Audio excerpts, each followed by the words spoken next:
Class 8 विषय संस्कृत पाठ ईश वंदना। ईश वंदना में आप लोगों को माँ सरस्वती की वंदना किया गया है कि या कुंडिंड तुषारहार धवला जा शुभ्र वस्त्रावृता जा वीणा वरदंड मंडितकरा जा श्वेत पद्मासना जा ब्रह्माश्रितशङ्करः प्रतिभिर्देवैस्तदा वन्दितां सा मां पातु सरस्वती भगवती निशेषजाड्यापहा।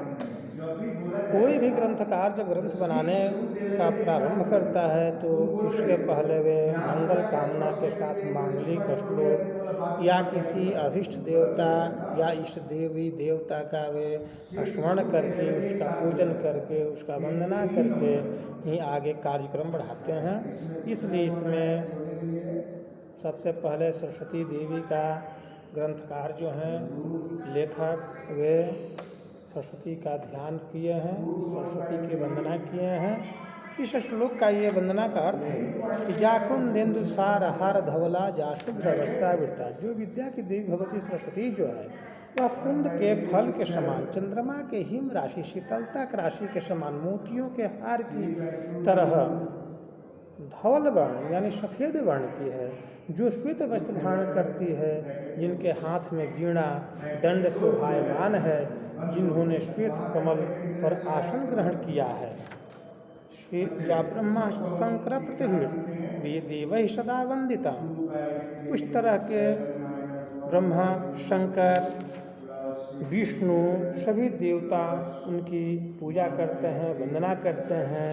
वह सरस्वती मां पातु सरस्वती भगवती निशेषजाड्यापहा कह रहे हैं कि वे संपूर्ण जड़ता, जड़ माने मूर्ख और अज्ञान को दूर करने वाली वह देवी सरस्वती हमारी रक्षा करें। इस तरह से पहले श्लोक का अर्थ हुआ। दूसरे श्लोक में है कि सरस्वती नमस्तुभ्यं वरदे कामरूपिणी विद्यारंभम करिष्यामि सिद्धि भवतु मे सदा। सरस्वती नमस्तुभ्यं, हे सरस्वती आपकी नमस्कार है। वरदे कामरूपिणी वरदान मुझे दीजिए, इच्छाओं को पूरा करने वाली आप हैं। मैं आपको बार बार नमस्कार करता हूँ। मैं विद्या के आरंभ करने जा रहा हूँ। मुझ पर अपनी विद्यारंभम करिष्यामि, विद्या आरंभन, विद्या का शुभारंभ करने जा रहा हूँ। सिद्धि भवतु मे सदा, हे देवी सिद्धि भवतु मन हो, मैं मन मुझे, सदा मन हमेशा। इस तरह से ईश वंदना करके इष्ट माने भगवान की प्रार्थना, देवी की प्रार्थना करके ग्रंथकार लिख रहे हैं। और प्रथम लेसन जो है पितृभक्तः श्रवण कुमारः, इसको भी हम पढ़ा रहे हैं आज। इसमें है कि पुरा काले श्रवण कुमारः नामनः एकः पितृभक्तः बालकः आसीत्। पुरा माने पहले, पुरातन युग में श्रवण कुमार नाम का एक पितृभक्त बालक थे। आसीत् माने थे। एकदा तौ पुत्रम तस्य माता पितरौ नेत्रहीनौ च आस्ता। उनके माता पिता दोनों नेत्र से हीनौ च आस्ता, नेत्रहीन थे, उनको आँख नहीं था। एकदा तौ पुत्रम अकथ्यताम, नहीं तौ तीर्थाटनम कर्तुम इच्छताम।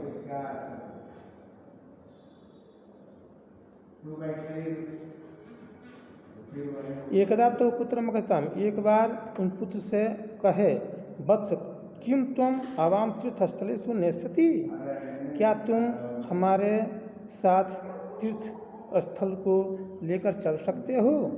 ऐसा अवयोः एकमात्रम कामना आसीत्, ये कामना जो है अवयोः मैंने हम दोनों के बीच की है।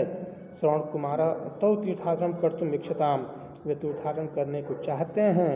श्रवण कुमार का थे, श्रवण कुमार को बोले आम मन हाँ, अहम अवश्यमेव भवतो, अवश्य मैं करूँगा। कामना पूर्तिम करिष्यामि, मैं कामना की पूर्ति करूँगा। सह तो स्कंधे तीर्थस्थलेषु नश्यति, सह मन व तौ मन वे दोनों को, स्कंधे मन अपने कंधे पर, तीर्थस्थलेषु तीर्थ स्थल को में नयति मन ले जाते हैं घुमाने के लिए, तीर्थ कराने के लिए। तत्र राजा दशरथ, वहाँ पर राजा दशरथ सप्तभेदी बाणाभ्यासम अकरोत्, वहाँ पर सप्तभेदी बाण का अभ्यास कर रहे थे। कौन? राजा दशरथ। यदा श्रवण कुमार कुंभम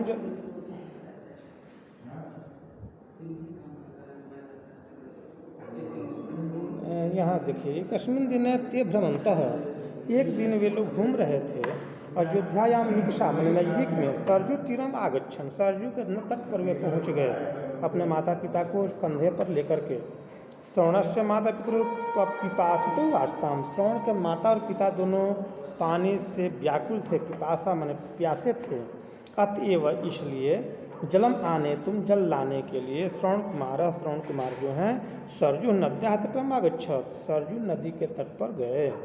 तत्र मन वहाँ राजा दशरथ, वहाँ पर राजा दशरथ शब्दभेदी बाणाभ्यासम अकरोत, वहाँ पर राजा दशरथ जो हैं शब्दभेदी बाण का अभ्यास कर रहे थे, सीख रहे थे चलाने के लिए। जदा मन जब श्रवण कुमार कुंभम जले, श्रवण कुमार जो है कुंभ में घड़े में जले मैंने जल में निमज्जयति, जब डुबाते हैं तदा तस्य कुंभ से शब्दम राजा दशरथ अश्नु, जब कुंभ घड़े को नीचे जल में डुबाते हैं तब तक एक तस्य कुंभ से शब्दम, तब वहाँ पर एक कुंभ मैंने घड़े का एक शब्द निकलता है, राजा दशरथ अश्नु, तो राजा दशरथ उस शब्द को सुन लिए। स अचिंतित, वे सोचने लगे, कश्चिदपि वन्य पशु नद्याम जलम पीति, यहाँ पर कोई वन्य पशु नदी के जल को पी रहा है।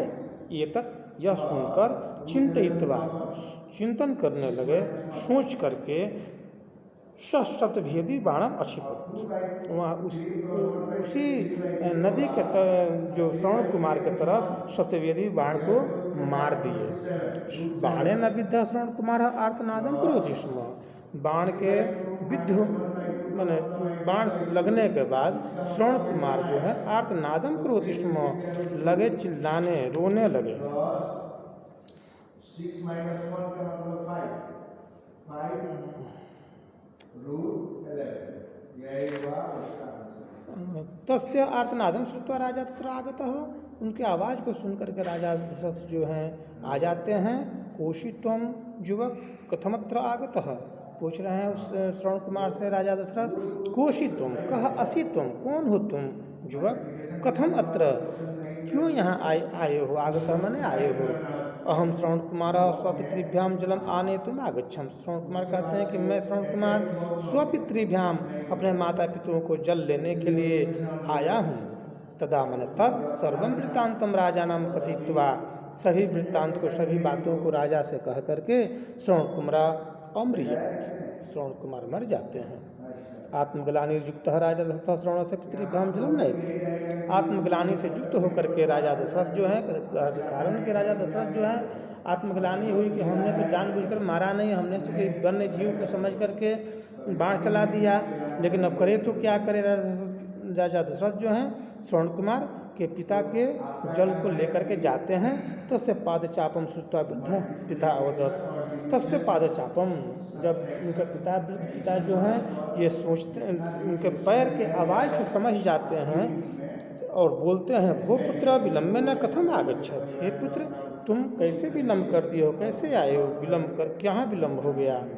दुखिता वृद्ध राजानम अवदत्, दुखित वृद्ध से राजा बोलते हैं, यथा पुत्र शोके न आवाम प्राणान,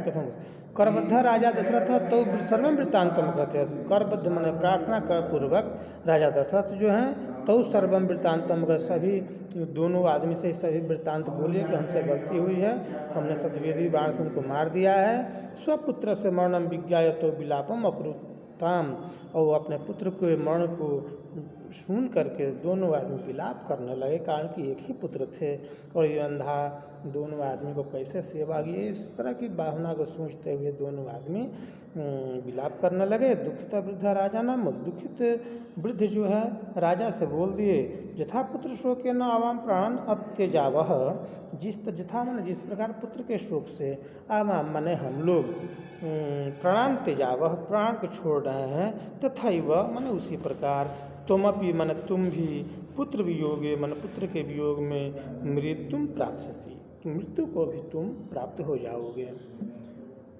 ये तत्कथित्वा तो अमृताम, यह सुनकर यही कह करके दोनों आदमी मर जाते हैं। यही कहानी जो है राजा दशरथ की है, और इसके आधार पर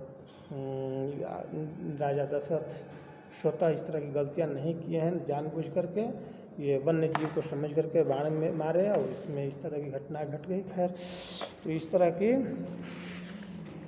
कहानी हम लेसन समाप्त हुआ, और अगले दिन आप लोगों को क्वेश्चन का आंसर हम कराने का प्रयास करेंगे। तब तक आप लोगों को होमवर्क में शब्दार्थ अवश्य याद कर लेंगे। धन्यवाद।